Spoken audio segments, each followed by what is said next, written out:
요즘 연일 다니엘 기도회가 아주 뜨겁게 이어지고 있습니다.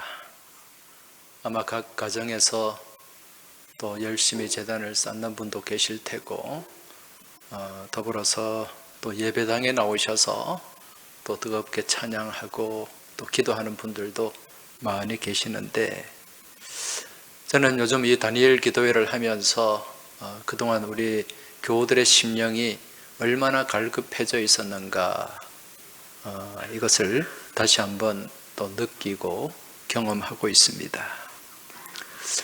얼마 전에 어떤 교우께서 그런 말씀을 하셨습니다. 아니, 목사님, 이래 좋은 걸 왜 이제서야 합니까? 그런 얘기를 하셨어요. 물론 제가 한 몇 년 전에 이 다니엘 기도회를 알고 있었는데, 그때는 조금 제 자신이 시큰둥했습니다.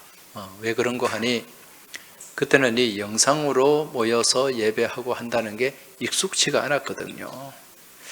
그래서 이 영상을 틀어놓고 또 그렇게 찬송하고 기도하는 게 과연 적응이 되려나, 그런 조금 의구심이 있었고, 그래서 선뜻 좀 내키지가 않았어요. 그런데 이 코로나19 팬데믹을 지나면서 이제 우리와 가장 가까워진 게 이 영상 예배입니다. 영상 예배가 이제 예배 한 부분으로 자리 잡고, 또 우리도 자연스럽게 지금 여기에 익숙해져 가고 있지 않습니까? 그러면서 이제 지난해 제가 이 다니엘 기도회를 혼자 이렇게 한번 해봤어요. 하니까 참 은혜가 되더라고요. 그래서 금년에는 우리 장로님들과 의논해서 우리 교회도 하면 좋겠다라는 그런 생각을 가지고 이제 시작을 하게 되었는데, 가만히 생각하니까 이게 하나님의 때가 된 것 같습니다. 만약에 한 2, 3년 전에 했더라면 지금과 같은 그런 은혜가 있었을까? 우리가 한 2년 동안 이 팬데믹을 지내면서 이 영상 예배에 많이 훈련이 되지 않습니까? 트레이닝이 돼 있어서 그렇게 크게 거부감도 없고 거리감도 없어요.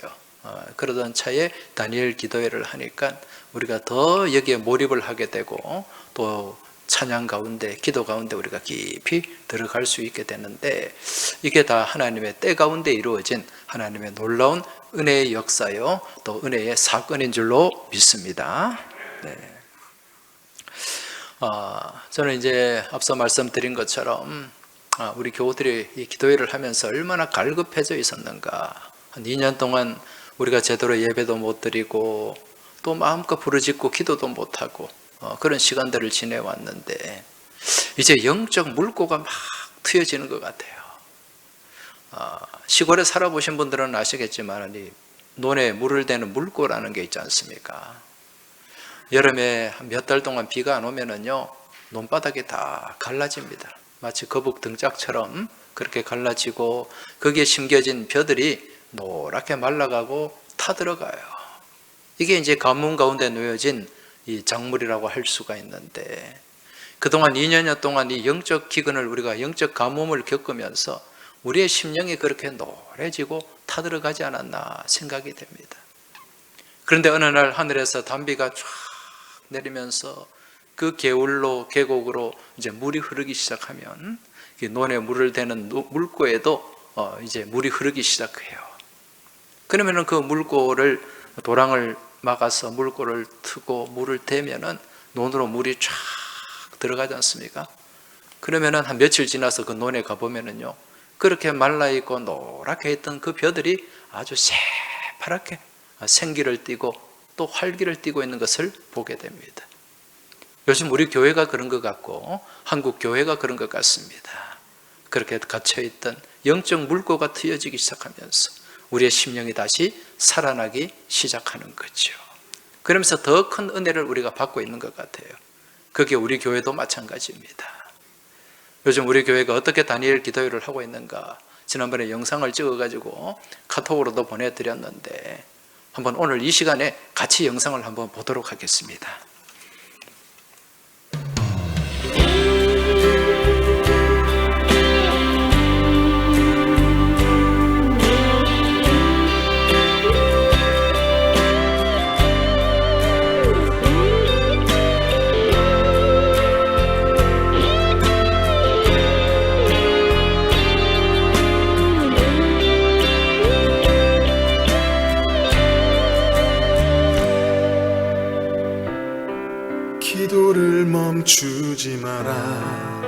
눈앞의 상황이 마음을 눌러도 원망치 마라. 너의 입을 지켜라. 저들은 너의 입을 보고 있다.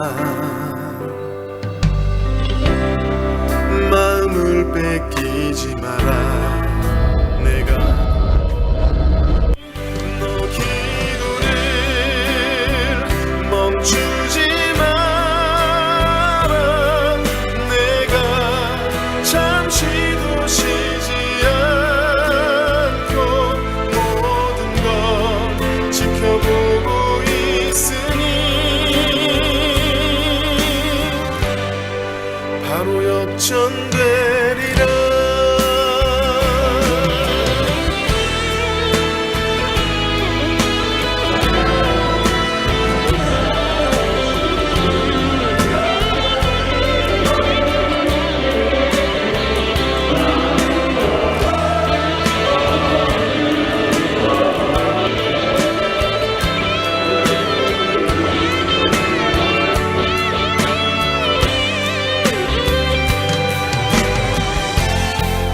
저들의 힘이 놀랍도 해도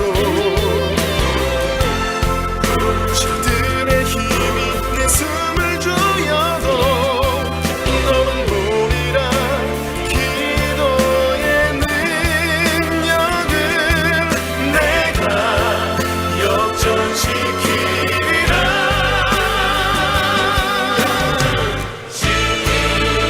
너 기도를 멈추지 마라. 내가 너의 그 모든 상황을 바로 역전시키리니. 너 기도를 멈추지 마라.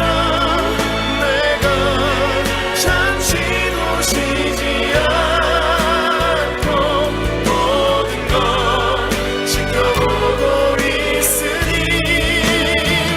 너 기도를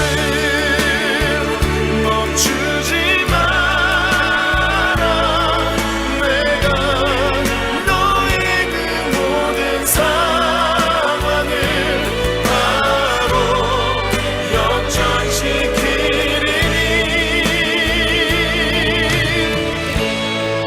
바로 역전되리라.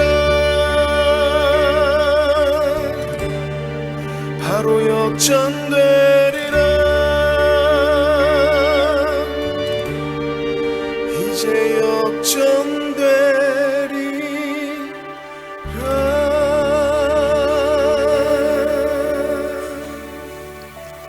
할렐루야. 여러분, 영적 물고가 트여지는 느낌이 드시죠? 아멘이라도 크게 하시기 바랍니다. 예, 우리 믿음의 야성이 지금 살아나고 있어요. 우리 하나님께 영광의 박수를 한번 드리겠습니다.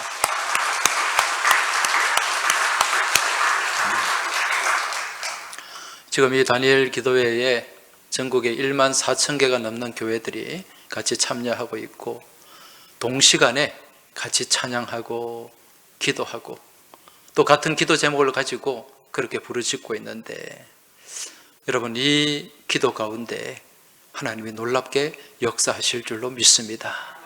놀라운 응답의 열매를 우리에게 베풀어 주실 줄 믿습니다. 그리고 이 기도 가운데 우리 교회가 되고 우리 한국이, 대한민국이 회복되는 놀라운 역사가 나타나게 될 줄 믿습니다. 우리 교우들이 매 시간마다 은혜를 많이 받고 매일매일 그 시간이 기다려진다 그래요. 저 또한 마찬가지입니다. 저도 은혜를 많이 받고 있는데, 그 중에 또 며칠 전에 말씀을 전했던 그 멕시코의 선교사 김윤상 선교사님, 그 메시지가 저한테 깊이 들어오더라고요. 저도 많은 은혜를 받고 감동을 받았는데, 이 김윤상 선교사님은 평신도 선교사예요. 목회 훈련을 받고 그렇게 선교사로 파송된 것이 아니라 기독교 대학인 한동대학교를 졸업하고 평신도로 자비량 선교사로 자기가 선교비를 그렇게 직접 충당을 하면서 그렇게 멕시코까지 가서 선교를 하고 있는 분인데, 우리 교회에도 평신도 선교사가 있지 않습니까? 김승훈, 김은진 선교사님, 이분들도 한동대학에서 만난 캠퍼스 커플이고, 또 대기업을 다니다가 그걸 다 내려놓고 저기 캄보디아 시엠립으로 가서 거기서 교육 선교 사업을 하고 있습니다. 유치원부터 대학교까지. 그렇게 지금 얼마나 선교를 잘 하고 있는지 몰라요. 그래서 같은 한동대학 졸업생인데, 이 김윤상 선교사님의 그 간증의 내용을 보면은, 이분은 멕시코에서도 제일 남단, 미국하고 가까운 게 아니라 중남미 과테말라에 가까운 지역에서 아주 시골이에요. 거기서 선교를 하는데, 지난 2018년이죠. 10월 달에 비가 많이 내리는 날에 고속도로 운전을 하고 가는데, 그만 맞은편에서 이 차가 정면으로 충돌을 하게 됩니다. 그래서 엄청난 대형 사고를 당하게 되고, 그로 인해서 온 몸의 뼈가 부러지고 골절이 되고, 또 장이 파열되고, 몸에 있는 피가 60%나 빠져나갔다고 그래요. 거의 살 가능성이 희박한 거죠. 이 정도 되면 의료 수준이 높은 우리나라에서도 살리기 어려운 그런 중상인데, 이 선교사님이 그 당시에 실려간 병원은 멕시코에서도 그 시골 병원, 의료 수준이 아주 낮은 병원입니다. 그러니 의사도 거의 포기하다시피 한 거죠. 그러면서 이제 의식 불명 상태로 들어가게 됩니다. 긴급 수술은 받았지만은 깨어나지 못하고 의식 불명 상태로 며칠간 코마 상태로 있었습니까? 24일이죠. 24일간 이 혼수 상태에 빠져 있었는데, 그 기간 동안에 이제 가족들이 매달릴 곳은 하나님밖에 없으니까 하나님 앞에 그렇게 부르짖었던 거죠. 아버지도 부르짖고, 아버지는 네 아들 대신에 나를 데려가 주십시오. 그렇게 간절하게 부르짖고 기도하는데, 이제 시간이 지나면서 마음이 조금 바뀌기 시작하는 것입니다. 생명을 살리실 분도 하나님이시고 거두어 가실 분도 하나님이신데, 하나님 뜻대로 해 주십시오. 무엇이든지 우리는 감사하겠습니다. 살려주셔도 감사하고, 데려가셔서 천국 가도 감사하고, 그런 마음으로 이제 기도를 하게 되는데, 이 김윤상 선교사님의 그 소식이 그 즈음에 미국 LA에서 세계 선교사 대회가 열리고 있었어요. 그래서 그 선교사 대회에는 전 세계 선교사님들이 다 모이는 자리예요. 거기에 이제 이 김윤상 선교사님의 그 안타까운 소식이 전해지고 긴급 기도 제목으로 그렇게 발표가 된 거죠. 그러면서 거기에 모인 선교사님들이 같은 마음으로 뜨겁게 기도를 하는 거죠.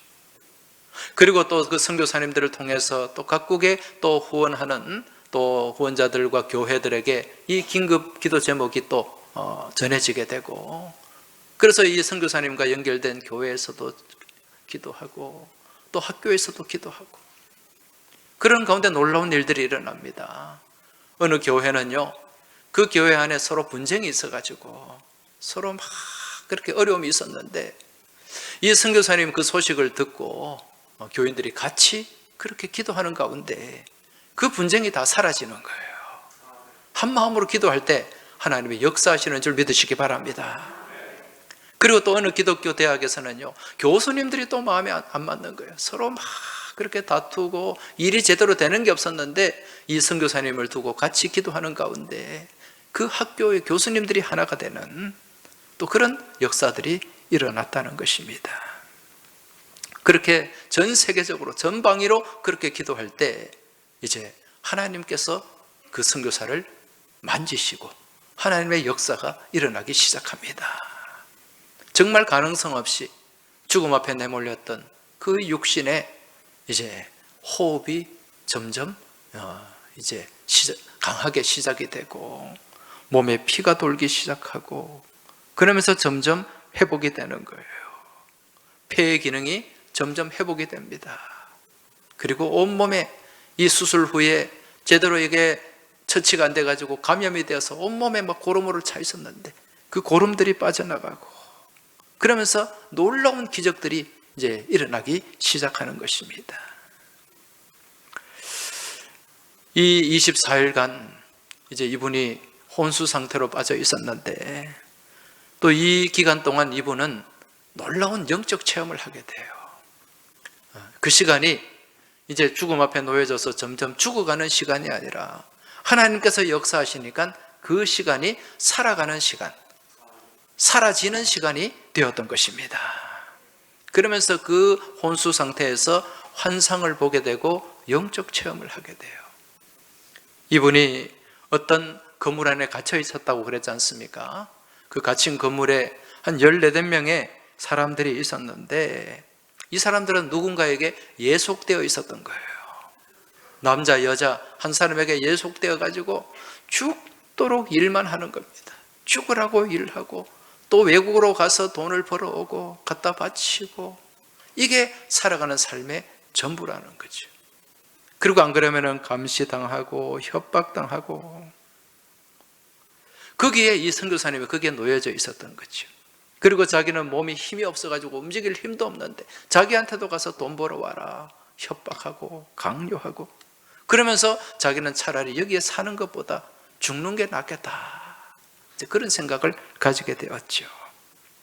그렇게 절망 가운데 놓여져 있을 때 한 줄기 빛이 보이기 시작했고, 귀에는 작은 이 나팔 소리와 찬양 소리가 들리기 시작합니다.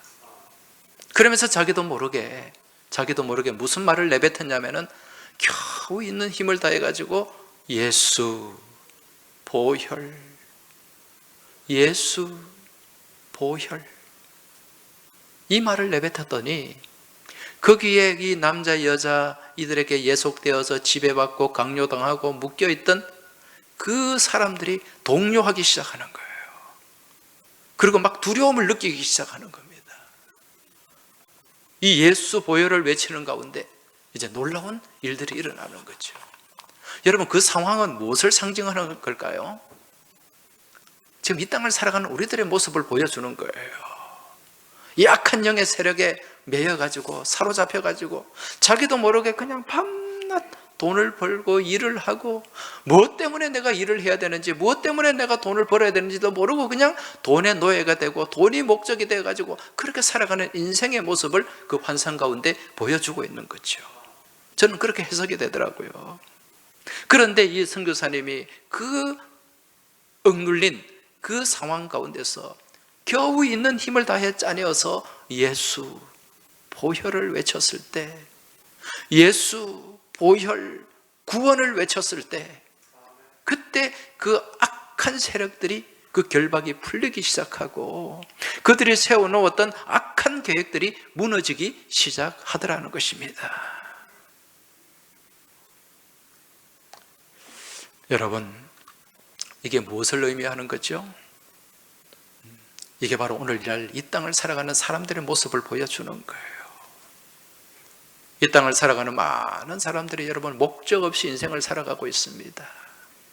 돈이 인생의 전부고 물질이 인생의 전부고 거기에 예속되고 거기에 매여가지고 자기도 모르게 돈을 벌어야 된다, 돈이 인생의 전부다, 그러면서 자기 몸이 죽어가는지도 모르고 자기 영이 죽어가는지도 모르고 거기에 매달려 한평생을 살아가는 모습, 그게 이 선교사님이 바라본 그 환상 가운데 담겨 있다는 거죠. 여러분, 실제로 우리 주변에 이런 일들이 많습니다. 얼마 전에요, 저랑 아주 가까운 목사님이 사역하는 교회에서 있었던 일인데, 부산 지역이 아니고 저기 울산 쪽입니다. 그 목사님이 이제 그런 얘기를 해주더라고요. 자기 교회에 그 울산의 현대자동차에 다니는 집사님이 한 분 있는데, 이분이 이제 몸이 많이 안 좋아가지고 자기가 이제 직접 병원에 데리고 다니고 치료도 받고 이제 그렇게 도와주고 있다는 거죠. 그런데 이 집사님은 그 현대자동차에 정상적으로 들어간 게 아니라 아마 중학교 졸업하고 고등학교도 제대로 못 다녔던 것 같아요. 그런데 그 이제 한참 옛날에는 그 인력이 모자랄 때니까 한 4, 50년 전의 얘기니까 그때 이제 누구 소개로 그렇게 뭐 요즘으로 치면 임시직이죠. 그냥 일용직으로 그렇게 이제 거기 가서 허드렛 일도 하고 막 그렇게 하다가 이제 어느 장로님이 그 교회 장로님이 도움을 주셔가지고 이제 정규직으로 가게 된 거예요. 그러니까 고맙죠. 그래서 이분은 이제 그 장로님이 고마워가지고 교회를 나오기 시작했던 것입니다. 그리고 교회를 다녀야만 또 회사에서도 그 장로님의 좀 보호를 받을 수 있을 것 같아서 이제 그렇게 신앙의 목적이 그랬던 것입니다. 근데 평생 뭐 회사 나가서 돈 버는 것밖에 몰라요. 돈 버는 일에만 매진하고 사람들 관계도 뭐 제대로 하지 못하고 뭐 그렇게 사는 거죠. 그러니까 형제들하고도 다 거리가 멀어지고 오직 돈이 목적이니까. 그러다가 이제 결혼을 제때 못하고 한 50 가까이 50이 넘어서 베트남 여인과 결혼을 하게 되었답니다. 그래서 그 사이에 딸 하나가 있어요. 지금 한 9살 가량 된 딸이 하나 있는 그런 상태인데 그렇게 막 돈만 보고 달려가고 그렇게 살다 보니까 몸이 만신창이가 된 거죠. 폐도 다 그냥 뭐 한 몇 프로밖에 기능을 못하고 간도 이식을 해야만 되는 그런 상황에 내몰리고 만 겁니다. 그러면서 이제 막 그래도 돈을 벌어야 되겠다는 마음으로 호흡이 잘 안 되니까 병원에서 산소통, 그 산소통을 메고 코에 이 호스를 끼워가지고 그렇게 직장에 출근을 했다 그래요. 여러분 얼마나 돈을 벌려고 아등바등 살았는가 이해가 되시죠? 그런데 이제 나중에 점점 간도 안 좋아지고 결국 간을 이식해야 되는 상황에 내몰리게 됩니다. 근데 주변에서 아무도 도와줄 사람이 없어요. 회사 직원들도 도와줄 사람이 없고 형제들도 도와줄 사람이 없고 이 부인되는 베트남 여인은 한국어 한마디 제대로 못하는 그런 사람이에요. 그 10년을 살았는데도 말을 전혀 못한대요. 그러니까 관심이 없는 거죠. 그러면서 남편한테도 관심도 없고 딸한테도 관심도 없고 그렇게 아픈 남편 밥 한 번 제대로 챙겨주지 않는다는 거예요. 이제 이 사람을 도와줄 사람은 목사님 4밖에 없는 거죠. 그래서 아프다고 연락이 오면 새벽에도 차 타고 병원에 응급실에 데려가고 막 이래저래 병원에 가서 이 베트남 여인이 병원 수속도 못하니까 병원 수속도 다 해주고 또 막 거기서 울산에서 안 되니까 양산에 부산대 병원까지 또 새벽에 막 태워주고 그렇게 막 도와주었던 거죠. 목사의 양심을 가지고 그렇게 도와야 된다는 그 마음이었는데 어느 날 이 집사님이 목사님한테 약속을 하더랍니다. 목사님, 제가 조금 있다가 5천만 원을 헌금을 할게요. 그렇게 약속을 하더래요. 그 이제 이분의 재산을 이제 좀 죽음이 다가오니까 누구도 해줄 사람이 없으니까 목사님이 또 은행 관계도 좀 해결을 해주고 또 연금 관계도 해결을 해주고 그러던 차에 보니까 돈이 많더래요. 현금만 한 6, 7억, 7, 8억 정도 되는 현금을 가지고 있고 아파트도 있고 차도 있고 뭐 또 다른 재산도 그렇게 아등바등 열심히 모았더랍니다. 그러면서 이제 자기가 목사님 제가 5천만 원 헌금할게요. 그렇게 약속을 하더래요. 그래서 이 목사님이 이 사람 평소 믿음이나 행적으로 봐서는 그렇게 헌금할 사람이 아닌데 이제 뭐 죽음이 다가오니까 또 그런 마음이 드는 모양이다. 반신반의를 한 거죠. 그래서 이제 마음속으로는 아무래도 안 할 가능성도 많은데 그 목사님이 무슨 헌금하라고 그 사람을 도와준 건 아니니까 그저 목사의 양심으로 계속해서 그렇게 도와준 거죠. 근데 사실 이 사람은요 그게 미끼성 헌금 약속이었어요.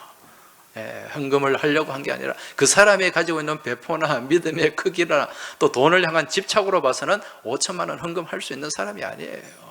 그저 목사님이 밤낮으로 도와주니까 미안하니까 또 목사님이 안 도와주면 자기가 죽을 것 같으니까 그렇게 미끼성 헌금을 약속하고 결국은 헌금 안 하고 죽었어요. 예, 얼마 전에 한 2주 전인가 세상을 떠났는데, 이제 죽고 난 뒤에 목사님이 그래도 안타까워서 이제 기독교식 장례로 집사니까 하려고 이제 뭐 그렇게 장례하는 분도 소개해주고 했는데, 이 사람이 죽었다고 딱 소식이 가니까 일단은 안 나타나던 형제들이 나타나더랍니다.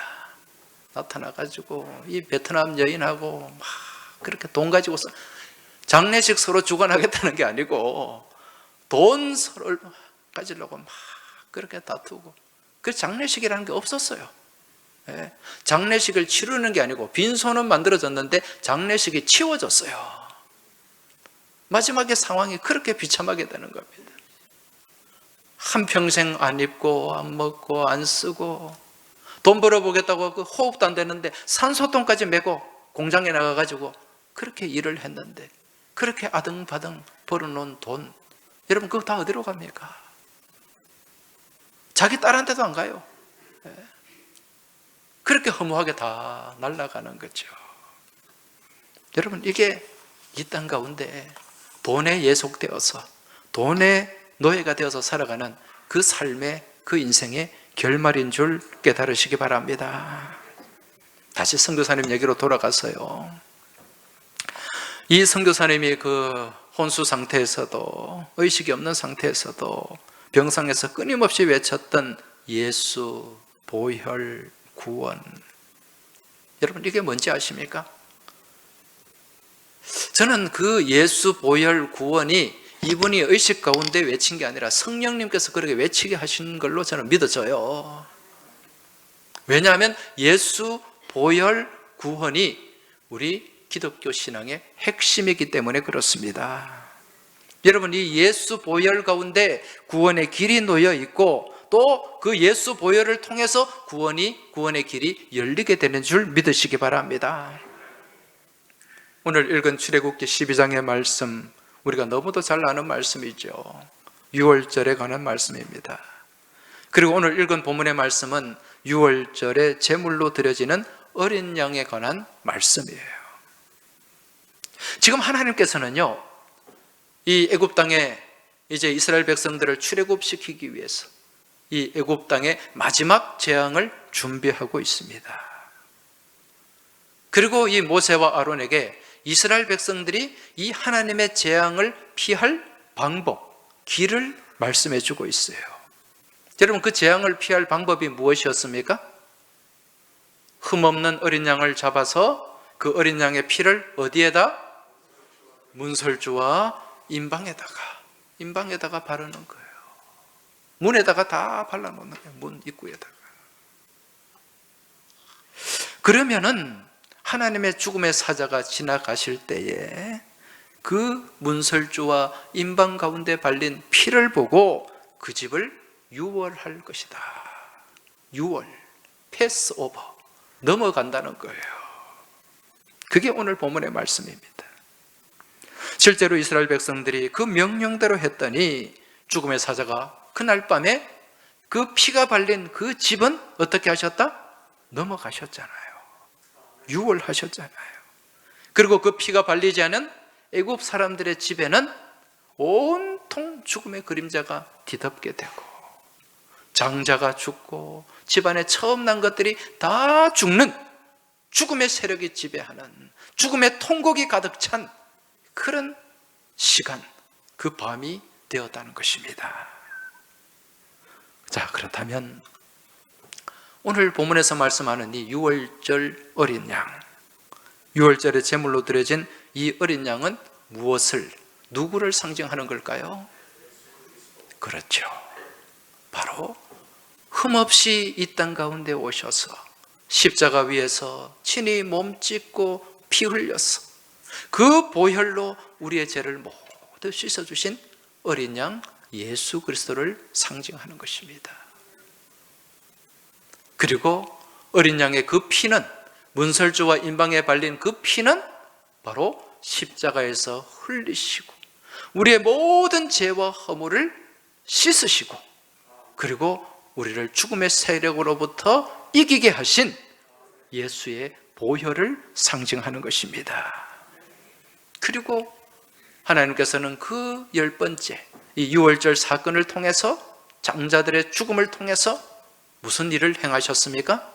430년간의 애굽의 노예 생활을 청산하게 하시고 이스라엘 백성들이 가나안 땅을 향해 나아가며 구원의 길을 걸어가게 하셨던 것입니다. 이 가운데 예수 보혈 구원이 담겨 있는 거죠.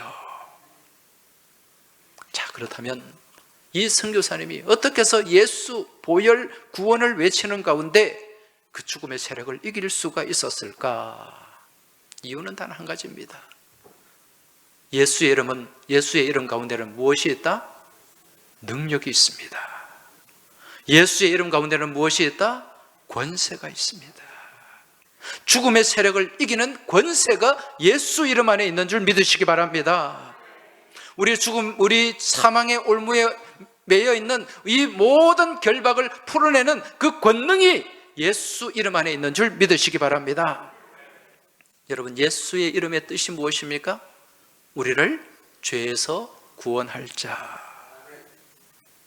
다시 말하면 예수 그리스도의 이름 가운데 우리를 죄에서 구원할 능력이 담겨 있고, 죄에서 구원할 권세가 담겨 있고, 죄에서 구원할 지혜가 담겨 있다는 것입니다. 할렐루야. 그래서 우리는 이런 예수님의 이름으로 죄 사함을 받게 되고, 예수 이름으로 사단의 강력한 세력을 깨뜨리게 되고, 예수 이름으로 자유함을 얻게 되고, 예수 이름으로 사단의 진영을 파하고 우리가 승리를 거두게 되는 줄 믿으시기 바랍니다. 예수 이름 안에 승리가 있는 거예요. 예수 이름으로 승리를 얻었네. 예수 이름으로 승리를 얻었네. 예수 이름으로 나갈 때 우리 앞에 누가 서리요? 예수 이름으로 나갈 때 승리를 얻었네. 할렐루야. 예수 이름 안에 승리가 있는 줄 믿으시기 바랍니다. 예수 이름 안에 구원의 능력이 있는 줄 믿으시기 바랍니다. 자, 그렇다면 보혈은 무엇입니까? 문설주와 임방 가운데 발려진 이 보혈, 먼저 이 문설주와 임방은 우리가 들어가야 할 구원의 문입니다. 여러분, 그 구원의 문에는 무엇이 발려 있어야 된다? 어린 양의 피가 발려 있어야 돼요. 예수의 보혈이 발려 있어야 됩니다.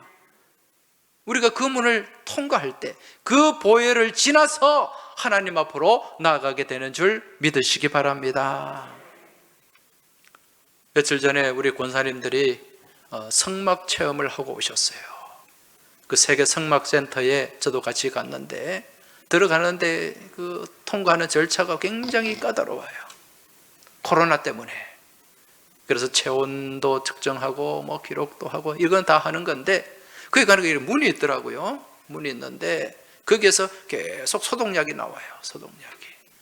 그냥 지나가는 것이 아니라, 거기에 쑥 지나가는 것이 아니라 거기서 한 바퀴 빙글 돌아라 그러더라고요. 그러면서 이제 온 몸에 그 소독약을 다 뒤집어 쓰고 그렇게 그곳을 들어가는 거죠. 저는 거기서 굉장한 것을 깨달았어요. 야, 우리가 하나님 앞에 나갈 때, 우리가 구원의 문을 지날 때 주님의 보혈을 우리를 온전히 덮어서, 그동안 내가 알게 모르게 지은 죄들, 나도 모르게 사함받지 못한 모든 죄까지 주님의 보혈로 씻김을 받아야 되는구나. 할렐루야.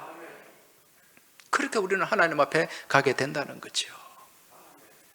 여러분, 우리가 하나님 앞에 나갈 때에 반드시 가져가야 할 것이 있고, 반드시 가져가서는 안 되는 것이 있습니다. 그게 뭘까요?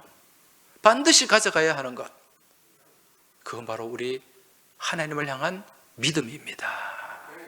우리 주님이 내 모든 죄와 허물을 그 보혈로 씻어주시고 깨끗하게 하시고 나를 정결케 하셨다는 그 믿음, 주님을 향한 믿음, 주님이 나를 살리셨다는 그 믿음을 가지고 우리는 하나님 앞에 나아갈 수 있게 되는 줄 믿으시기 바랍니다. 그리고 반드시 가져가지 말아야 될 것, 그게 뭡니까? 바로 죄입니다. 죄를 가지고선 그 누구도 하나님 앞에 설 수가 없어요. 죄 사함 받은 어린 양의 보혈로 죄 사함을 깨끗하게 받은 사람만 주님 앞에 나아가고 천국을 소유하게 되는 줄 믿으시기 바랍니다. 여러분, 그 죄 사함의 능력, 죄 사함의 은혜가 어디에서 옵니까? 어디에 있습니까? 바로 주님의 보혈 가운데 있는 줄 믿으시기 바랍니다. 이 보혈만 우리의 죄를 씻을 수가 있어요. 이 보혈만 우리를 깨끗게 할 수가 있습니다. 샘물과 같은 보혈은 주님의 피로다. 보혈의 죄를 씻으면 정하게 되겠네. 정하게 되겠네. 정하게 되겠네. 우리 손 높이 들고 보혈의 죄를 씻으면 정하게 되겠네. 할렐루야. 우리 주님께 영광의 박수 드리겠습니다. 여러분, 이처럼 우리 주님의 보혈 가운데는 모든 죄를 사하는 능력이 있는 줄 믿으시기 바랍니다. 이러한 주님의 보혈이 우리 인생의 문설주와 인방 가운데 발려져야 됩니다. 우리 가정의 문설주와 인방 가운데 발려져야 됩니다.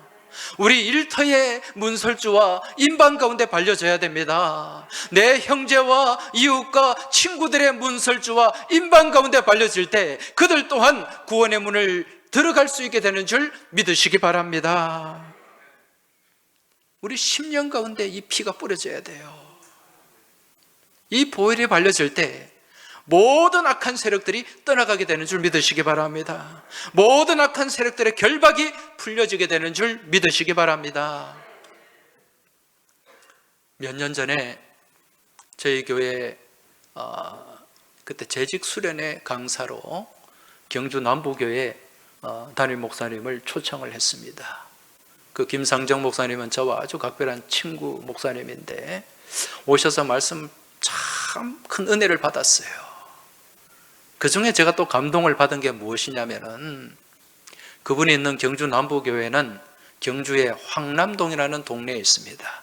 황남빵으로 유명하잖아요. 여러분, 그 동네 가보면 주변이 다 무덤이에요.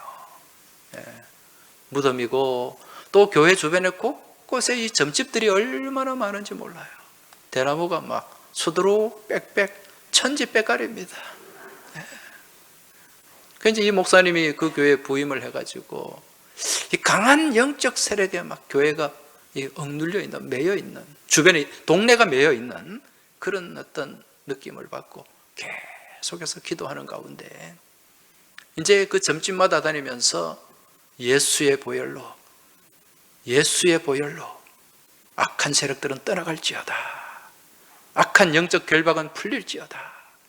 그렇게 예수의 보혈을 그 점집마다 다 바르고 다녔다는 거예요. 기도하는 가운데. 그렇게 한 몇 년 지나니까 점집이 하나씩 둘씩 사라지기 시작하는 거예요. 여러분, 지금은 그쪽에 가면 점집이 없어요. 완전히 경주의 황리단길, 그래서 동네가 다 바뀌고 말았습니다. 할렐루야. 남의 일이지만 좀 좋아하시기 바랍니다. 그때 제가 그 얘기를 듣고 저도 굉장한 도전을 받았습니다. 여러분, 좋은 거는 배워야 되잖아요. 우리도 해야 되겠다. 그러면서 그때 금요 성경 집회 때 우리 교우들에게, 우리 교회 주변에도 점집들이 많은데 이 점집들이 다 떠나가도록 우리 같이 기도합시다. 그래서 성령 집회 때 우리 기도 많이 했어요. 그리고 저 또한 이제 지나가면서 보혈을 바르기 시작했습니다. 우리 교회 근처에 있는 집들 제가 안수 많이 했어요. 낮에 안수하면 사람들이 이상하게 보니까 겨울에는 주로 예수의 보혈로 막 담벼락에 손을 대고 예수의 보혈을 바르면서 기도했던 거죠. 근데 여름에는 해가 짧으니까 기도하면 사람들이 이상하게 생각하니까 그냥 지나가면서 예수의 보혈로 악한 세력들은 떠나갈지어다 계속 선포했습니다. 새벽기도 마치고 갈 때, 집에 갈 때. 근데 놀라운 역사들이 일어나더라고요. 여러분, 우리 교회 주변에 요즘 대나무가 있습니까? 없습니까? 아멘이라도 크게 하시기 바랍니다. 우리 교회 앞에도 없어졌어요. 지금 대나무 없습니다, 여러분. 지금 동네가 바뀌잖아요. 재개발이 일어나고. 이게 하나님의 역사인 줄 믿으시기 바랍니다. 우리 항서교회 기도 때문인 줄 믿으시기 바랍니다. 이 보혈의 능력이에요. 여러분, 전도 대상자들에게 보혈을 바르시기 바랍니다. 보자 좀 바르자 그러지 말고 마음속으로 전도할 대상이 있으면 예수의 보혈로 정결케 될지어다. 예수의 보혈로 저 영혼을 결박하고 있는 악한 세력들은 떠나갈지어다. 계속 선포하세요. 여러분, 이게 다 영적 다툼이고 영적 전쟁이거든요. 지금 여러분의 심령 가운데 예수의 보혈이 채워지길 주의 이름으로 축복합니다. 예수의 보혈로 온전히 목욕하시길 주의 이름으로 축원합니다. 여러분, 이러한 보혈의 능력을 믿으시고 보혈의 권세 가운데 복된 믿음의 길을 걸어가는 여러분과 저의 삶이 될 수 있길 주의 이름으로 축원합니다. 이처럼 문설주와 인방 가운데 어린 양의 피, 그 보혈이 뿌려져 있을 때 죽음의 사자가 떠나가게 되는 거예요. 죽음의 사자가 근접하지 못하는 것입니다. 그리고 죽음의 권세가 무너지게 되는 줄 믿으시기 바랍니다. 악한 마귀의 올무에서 해방되게 되는 줄 믿으시기 바랍니다. 여러분, 이 예수의 이름과 예수의 보혈로 어떤 일이 일어났습니까? 이스라엘 백성들이 430년 동안 노예 생활을 했어요. 어떻게 할 수가 없었어요. 그런데 이 예수의 보혈이 뿌려지고 예수의 어린 양 예수의 이름이 선포될 때 그들이 430년 노예 생활에서 해방된 줄 믿으시기 바랍니다. 그 보혈의 능력 가운데 홍해길이 열리게 된 줄 믿으시기 바랍니다. 요단강이 갈라지게 된 줄 믿으시기 바랍니다. 하나님이 만나와 메추라기로 그들을 먹이시고 입히시고 결국은 어디로 인도하셨습니까? 가나안 땅으로 구원을 얻게 된 것입니다. 한번 따라합시다. 예수, 보혈, 구원, 하나님의 능력입니다.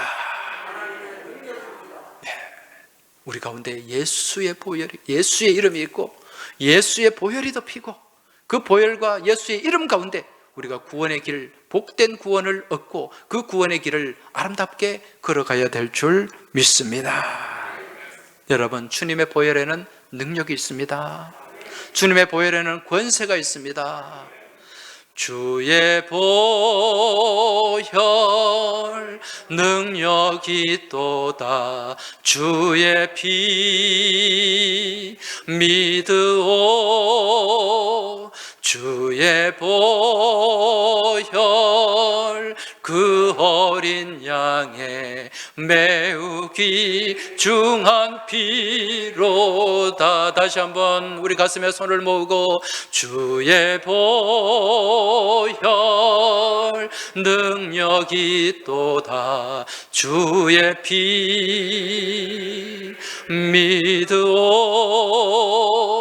주의 보혈 그 어린 양의 매우 귀중한 피로다. 우리 두 손 들고 주의 보혈 권세 있도다. 주의 보혈 권세 있도다. 주의 피 믿으오. 주의 보혈 그 어린 양의 매우 귀중한 피로다. 할렐루야. 이 시간 잠시 우리 하나님 앞에 기도하겠습니다. 기도할 때 우리의 모든 죄와 허물을 내려놓고 주님의 보혈의 능력으로, 보혈의 권세로 우리의 모든 죄와 허물을 깨끗하게 사해 주시고, 우리가 그 보혈을 지나 문설주와 임방 가운데 발린 그 보혈의 문을 지나 하나님 가까이, 주님 가까이 나아갈 수 있도록 이 시간 같이 기도하겠습니다.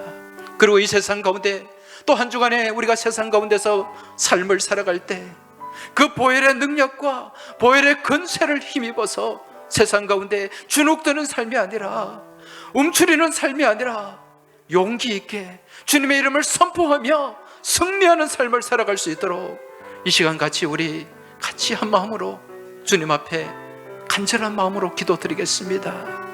2, 3분가량 같이 기도하시기 바랍니다. 아버지 하나님, 이 시간 주님의 보혈을 의지합니다. 우리 주님의 보혈, 우리 주님의 이름을 선포하며 구원의 길을 걸어가고자 합니다. 우리의 더럽고 추한 죄들이 있습니다. 내놓기 힘든 어려운 그런 허물들이 있습니다. 아버지 하나님, 이 추하고 더러운 모든 죄들 예수의 보혈로 덮어주옵소서. 예수의 이름으로 저희가 믿음 안에서 승리하는 삶을 살아가도록 주님 도와주시고 인도하여 주셔서 예수 보혈, 그 보혈 가운데 구원이 있음을 깨닫게 하여 주시고 구원의 길을 걸어가는 저희 모두가 되게 하여 주옵소서. 한 주간 예수 보혈을 통하여 저희들이 승리하는 삶을 살아가도록 주님 도와주시고 인도하여 주시길 원합니다. 그리하여 날마다 걸어가는 길이 생명의 길이요 구원의 길이 될 수 있도록 주님 도와주시고 인도하여 주옵소서. 우리 교우들의 삶을 붙잡아 주시기 원합니다. 우리 교우들의 가정을 붙잡아 주시고 일터를 붙잡아 주시고 예수의 보혈로 충만한 삶을 살아가도록 주님 도와주시고 인도하여 주시옵소서. 하나님 아버지, 오늘 이 시간 저희들이 우리 예수님의 이름을 부르면서 예수의 보혈을 바르면서 하나님 앞에 간절히 기도합니다. 주여, 예수의 이름으로 승리 얻게 하여 주옵시고 예수의 보혈로 깨끗게 하여 주옵소서. 정결케 하여 주옵소서. 예수 보혈 그 권세와 능력 가운데 세상 가운데 주눅드는 삶이 아니라 움츠리는 삶이 아니라 당당하게 예수의 이름을 선포하며 승리하는 믿음의 길을 걸어가게 하여 주옵소서. 이번 한 주간에도 예수 보혈 구원을 외치며 주님의 이름을 드러내며 영광 드러내는 저희의 복된 삶이 되기를 소망하며 우리 주님 예수 그리스도 이름으로 기도하옵나이다. 아멘.